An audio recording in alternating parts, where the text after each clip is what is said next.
দেখতে তরল আঠালো বিদঘুটে মনে হলেও এগুলো সবুজ সোনা। হ্যাঁ, এটা সোনা, অনেক ক্ষেত্রে সোনার চেয়েও মূল্যবান। এগুলো পিষে মিহি ভর্তা করা জলপাইয়ের পেস্ট।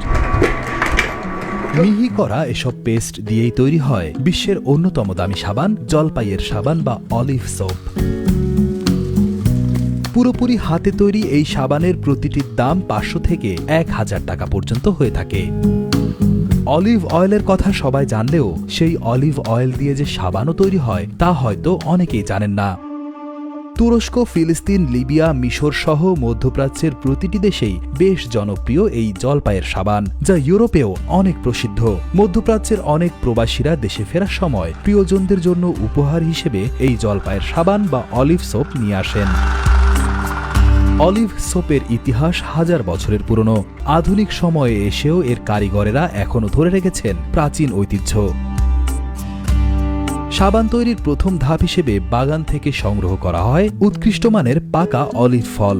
জলপাই ফল সংগ্রহের প্রক্রিয়া সহজ মনে হলেও এটি সময় সাপেক্ষ ও বেশ পরিশ্রমসাধ্য একটি কাজ। তবে এখন কিছু কিছু দেশে উন্নত প্রযুক্তি ব্যবহার করেই সহজে ফল সংগ্রহ করা হয়। সংগ্রহ করা অলিভগুলোকে আনা হয় কারখানায়। এরপর সেগুলোকে ভালোভাবে পানিতে চুবিয়ে করা হয় পরিষ্কার। পরবর্তীতে পানিতে ধোয়া অলিভগুলো ঘূর্ণায়মান ভারী এক পাথরের চাকার নিচে ফেলে পিষ্ট করা হয়। অলিভ ফলগুলো পিষ্ট করার সময় এতে যোগ করতে হয় 30% অলিভ অয়েল। অলিভ পেস্টের সাথে অলিভ তেল মেশানোর এই প্রক্রিয়াকে সাপোনিফিকেশন বলা হয়। এই প্রক্রিয়াটি সাবানের সঠিক গঠন ও কার্যকারিতা নিশ্চিত করে।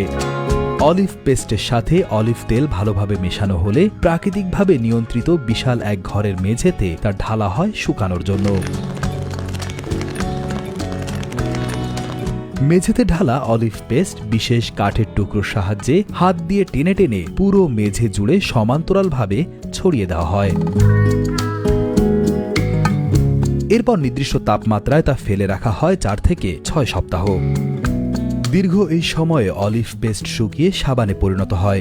মেঝেতে বিস্তৃত অলিভ সাবানের স্তরের উপর পড়ে থাকা অবাঞ্ছিত ময়লার স্তরকে কোদাল সদৃশ্য এক যন্ত্র দিয়ে চেঁচে ফেলে দেওয়া হয়। এরপর শুরু হয় সাবানকে তার চিরায়ত আকার দেওয়ার কাজ। এই কাজটিও করা হয় অত্যন্ত দক্ষতার সাথে।